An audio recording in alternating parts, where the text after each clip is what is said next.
Meet Mr. Pavan Kumar, the only rank holder from Calcutta. Of CMA Inter, obvious सा बात है, क्योंकि तुम लोग का बैच चल रहा है तो तुम लोग का बैच में बहुत दूसरा कोर्स का रैंक होल्डर लोग आया, तुम लोग को अपनापन नहीं लगता था, जलन नहीं बट एक अपनापन नहीं लगता था। तो सीएमए इंटर में लास्ट टाइम भी जितना भी कलकत्ता से रैंक आया था वो सब यहीं से था, जब तुम लोग पढ़ता था उस समय तो हाँ हाँ। और इस बार तो कलकत्ता से एक ही रैंक आया है, बिकॉज कलकत्ता का रिजल्ट्स एक्चुअल में ओवरऑल सीएमए इंटर का रिजल्ट्स थोड़ा सा पिछला टर्म से डाउन साइजिंग किया रिजल्ट्स में। रिजल्ट्स डज नॉट मैटर, जो पढ़ता है वो पास हो ही जाता है, जो पढ़ेगा वो पास हो जाएगा।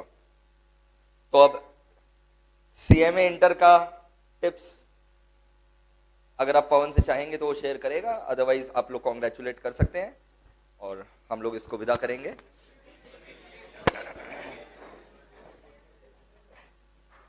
पहले तो एक बार जोरदार ताली हो जाए रैंक 24 के लिए। ये रैंक 24 इसलिए भी खास है क्योंकि कलकत्ता से सिंगल है, दैट्स वाई। आप समझ रहे हैं, कलकत्ता सिंगल रैंक है, ओनली वन रैंक। आप इंस्टीट्यूट का जाइए, वेबसाइट में जाइए, आप देखेंगे।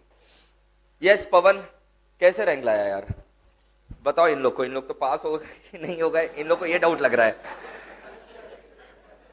जब तुम भी बैठता हो तुम्हारे मन में ये डाउट आता होगा, क्योंकि सीएमए में जब देखते हो मास और कैसे पढ़ते हो, मेरे को तो मतलब पहले तुम बताओ फिर हम एक एक करके क्वेश्चन में, पहले तुम बताओ जो तुम्हारे मन में बोलो।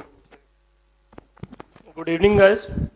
सबसे पहले तो आप लोगों को लग रहा होगा कि यार कि चलो भाई सीएमए में भी रैंक आता है, कोई पास भी होता है, तो वो आप लोगों को भी फील हो रहा होगा।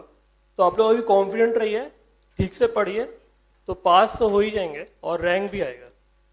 तो सर का जो सबसे पहले सर का मतलब जो बताते हैं और जो वो नोट्स देते हैं वो फॉलो कीजिए। अपना लॉ का 4 मैट है, तुम लोगों में 2 था, अब डबल हो गया। पैशन जो हम हर क्लास में आप लोगों को बोलते हैं, एक पैशन एक कमिटमेंट के साथ पढ़ो, पागल लोग की तरह जुनून लेकर के आकर के पढ़ो। And most important thing, 4 mat काफी है, सब कुछ मैट से ही आता है अपना, बट उसके बाद प्रैक्टिस जो है वो करना पड़ेगा। क्वेश्चन पेपर्स वगैरह सॉल्व करो, अपने आप को देखो। एक छोटा सा क्लास 10 का एग्जाम रहता था, क्लास 12 का एग्जाम रहता था, पागल हो जाते थे तुम लोग।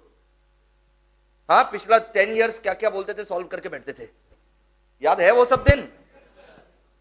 अकाउंट्स का एक पेपर देने के पहले तुम लोग पता नहीं कितने सालों का पेपर पहले लिख करके सॉल्व करते थे, और टाइमर वाइगर सब लगा करके used to set the timers.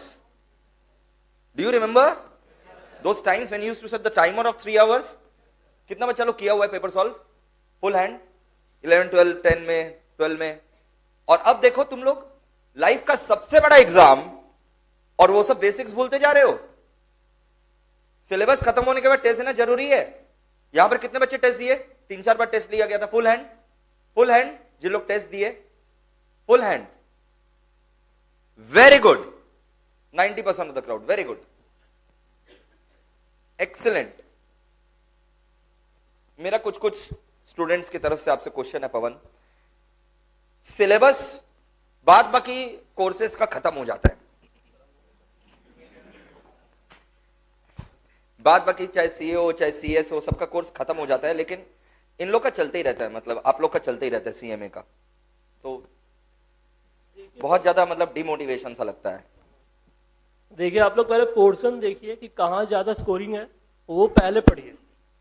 मेरा दूसरा क्वेश्चन ये है यार, ये सीएमए इंटर में गैपिंग नहीं रहता है, रोज एग्जाम रहता है, तो हम लोग रिवीजन कैसे करेंगे? वो 8 दिन आप लोग को बहुत सीरियस रहना पड़ेगा, वो 8 दिन आप लोग का बहुत इंपॉर्टेंट है, आप लोग को मानना पड़ेगा और उस तरह पढ़ाई करना पड़ेगा।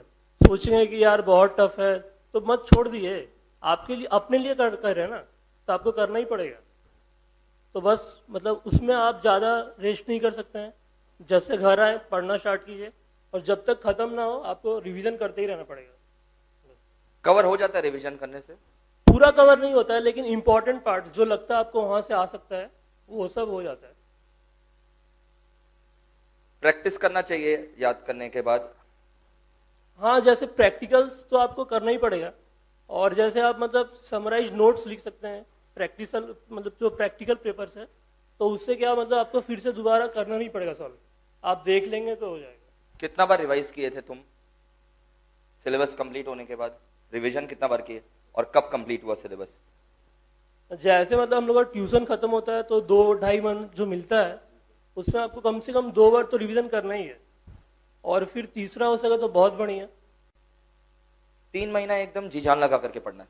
अच्छा 3 महीना में मतलब कोई राइट फ्रॉम द स्क्रैच अगर चालू करे, ट्यूशंस पढ़ा हुआ है, हो सकता है, मतलब बहुत एफर्ट करना पड़ेगा तब लेकिन हो पहले। जाएगा। हाँ हो जाएगा, ऐसा नहीं है नहीं होगा। और रैंक भी आ सकता है। हाँ आ सकता तो और तुमको क्या चाहिए?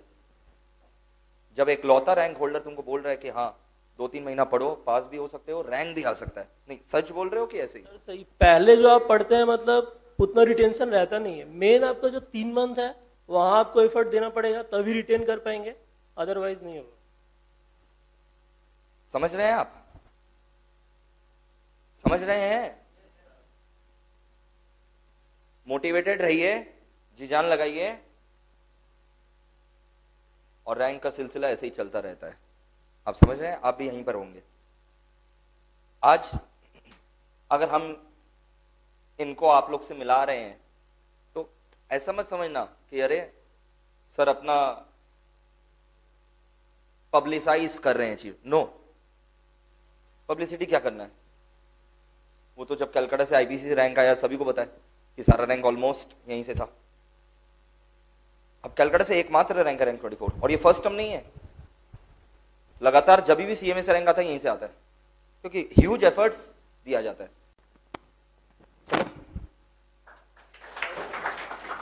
और एक चीज बोलना चाहेंगे कि we are very lucky that we have got a teacher like him, mister Mohit Agarwal. उनका उनका पैशन को फॉलो कीजिए। कितना मतलब वो मतलब पैशनेट है, कितना अपने सोचते हैं अपने टीचिंग के बारे में, वो सोचिए। आप अगर अपने लिए अप्लाई करेंगे तो बहुत अच्छा होगा आपके लिए। धन्यवाद, all the very best. Final में भी एक रैंक है पक्का एकदम, ठीक है? क्योंकि रिस्पॉन्सिबिलिटी बढ़ जाता है रैंक होल्डर का, ये हमेशा रखना। हाँ, ओके, गॉड ब्लेस यू।